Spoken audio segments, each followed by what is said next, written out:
আসসালামু আলাইকুম, কেমন আছেন সবাই? আবার আপনাদের মাঝে আমি চলে আসলাম মজার একটি রান্না নিয়ে। আজকে আমি আপনাদেরকে ব্রয়লার মুরগি রান্না করে দেখাবো।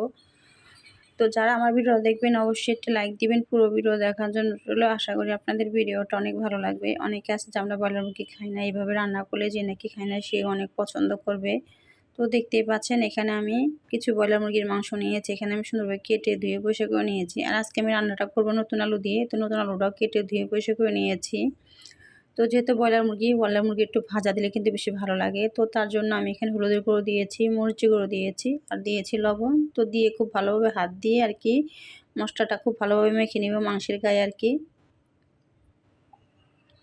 তো দেখতেই পাচ্ছেন আমি খুব ভালোভাবে আস্তে আস্তে করে মানে মশলাটা মেখে নিচ্ছি মাংসের গায়ে। তো সাথে আমি একটু কলিজাটাও দিয়েছি, তো ভালো লাগে আমার কাছে তাই আমি কলিজাটা দিয়ে দিয়েছি। তো এই দিক দিয়ে আমার কিন্তু মাংসের গায়ে খুব ভালোভাবে মশলাটা মাখা হয়ে গেছে। তো আমি মাংসটাকে ভাজা দিয়ে দিব।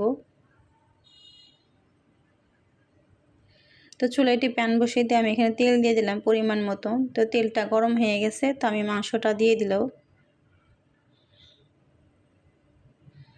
তো খুব ভালোভাবে আমি মাংসটা কিন্তু দিয়ে দিয়েছি। তো আমার একটা পিঠ ভাজা হয়ে গেছে, তো আমি টুল দিয়ে দিতেছি। আর ব্রয়লার মুরগি কিন্তু ভাজা দিয়ে রান্না করলে কিন্তু বেশি ভালো লাগে। যদি আমার ভিডিওটা ভালো লেগে থাকে তাহলে অবশ্যই চ্যানেলটাকে সাবস্ক্রাইব করবেন, পাশে থাকা বেল আইকনটিকে বাজিয়ে দিবেন।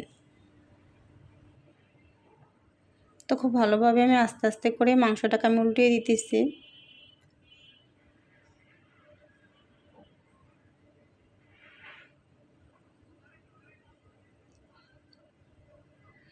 তো দেখতেই পাচ্ছেন আমার কিন্তু মাংসটা খুব সুন্দরভাবে হালকা মানে দুই পাশে আমি ভালো করে একটু ভেজে নিয়েছি। আর বেশি ভাজা লাগবে না। তো আমার ভাজাটা কিন্তু হয়ে গেছে, এখন আমি নামিয়ে নিব। তো চুলায় একটি প্যান বসিয়ে দিয়ে আমি এখানে তেল দিয়ে দিলাম পরিমাণ মতন। এখানে আমি পেঁয়াজ কুচি দিয়ে দিলাম, 4টা পেঁয়াজ কুচি করে দিয়েছিলাম সে দিয়ে দিলাম। পেঁয়াজ কুচিটা তেলের সাথে একটু হালকা একটু নেড়ে দিচ্ছি।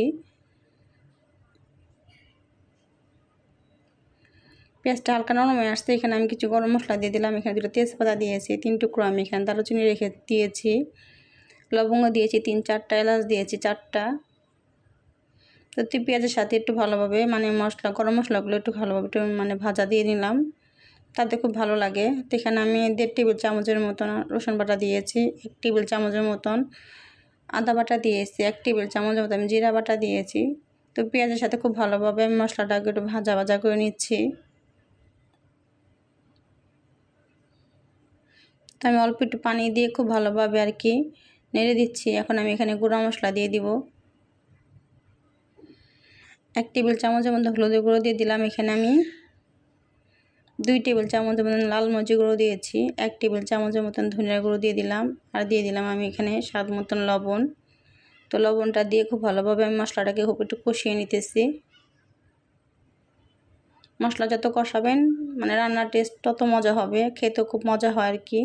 যদি আমার ভিডিওটা ভালো লেগে থাকে তাহলে অবশ্যই চ্যানেলটাকে সাবস্ক্রাইব করবেন, পাশে থাকা বেল আইকনটিকে বাজিয়ে দিবেন। তো আমার কিন্তু খুব ভালোভাবে আর কি মশলাটা কষানো হয়ে গেছে। তো এখন আমি ভেজে রাখা মাংসটা দিয়ে দিলাম এখানে।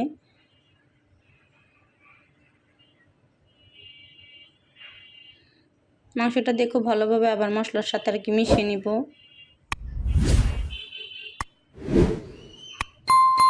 আমি অনেক সময় লাগে আর কি কষাইছি। তো এখন আমি যেহেতু মাংসটা ভাজাই, তো এখানে নতুন আলুগুলোও দিয়ে দিলাম, যেহেতু আলুটা আমার সিদ্ধ হতে হবে। তাই আমি মাংসের সাথে আমি আলুটাও দিয়ে খুব ভালোভাবে মশলার সাথে আর কি একটু কষিয়ে নিব। তো মশলার সাথে খুব ভালোভাবে আমি কষিয়ে নিয়েছি। এখানে আমি 1 কাপের মতন গরম পানি দিয়ে দিলাম, জানি সুন্দরভাবে আরও মশলা আর আলুটা খুব একটু কষানো হয় আর কি মাংসটার সাথে।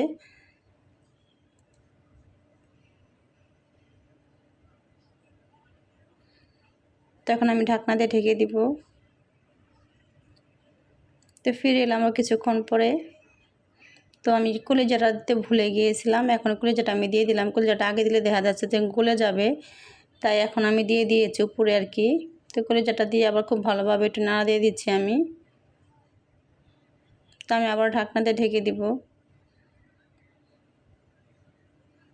তো ফিরে এলাম কিছুক্ষণ পরে, আমার কিন্তু খুব ভালোভাবে কিন্তু কষানো হয়ে গেছে। আর নতুন আলু কিন্তু বেশি সময় লাগে না সিদ্ধ হতে।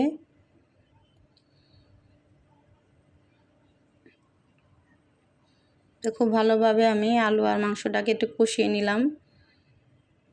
দেখেন আমার মাংসটা কিন্তু অনেক সুন্দরভাবে কষানো হয়ে গেছে।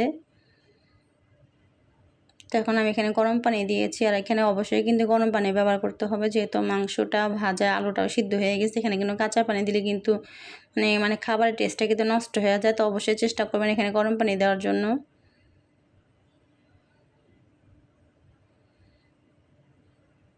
একটু বেশ পরিমাণ করে পানি দিয়েছি যেন খুব সুন্দরভাবে আর একটু ভালোভাবে সিদ্ধ হয়ে যায় সব কিছু। তো পানিটা দিয়ে আমি এখন ঢাকনা দিয়ে ঢেকে দিব। কিছুক্ষণ পরে ঢাকনা উঠিয়ে আমি একটু নাড়া দিয়ে দিচ্ছি। এখানে আমি 1 টেবিল চামচের মতন চা চামচের গরম মশলা গুঁড়ো দিয়েছি। এখানে আমি এই গরম মশলা গুঁড়া দেওয়ার কারণে কিন্তু মাংসর টেস্ট আরও দ্বিগুণ বেড়ে যায়। অবশ্যই কিন্তু এখানে গরম মশলা গুঁড়া দিবেন, আর গরম মশলা গুঁড়া না থাকলে অবশ্যই আপনি ভাজা জিরা গুঁড়ো দিতে পারেন। তো আমার কাছে গরম মশলা গুঁড়াই দিলে ভালো লাগে আর কি।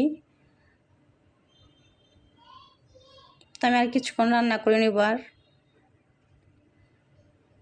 এতে ফিরে এলাম কিছুক্ষণ পরে। আমার রান্নাটা কিন্তু প্রায় হয়ে গেছে। আমি আর বেশি ঝোলটা আর কি টানবো না, যেহেতু এখানে আলু আছে ঝোলটা টেনে যাবে আর কি, বেশি ঝোল থাকবে না এখানে। তো রান্নাটা চুলার জালটা আমি নিভিয়ে দিয়েছি। এখন বাটিতে একটা নামিয়ে নিব আমি। দেখতে পাচ্ছেন কত সুন্দর কালার আসছে। তো ভিডিও ভালো লাগলে অবশ্যই লাইক কমেন্ট শেয়ার করে দিবেন। আজকে এই পর্যন্ত, আল্লাহ হাফেজ।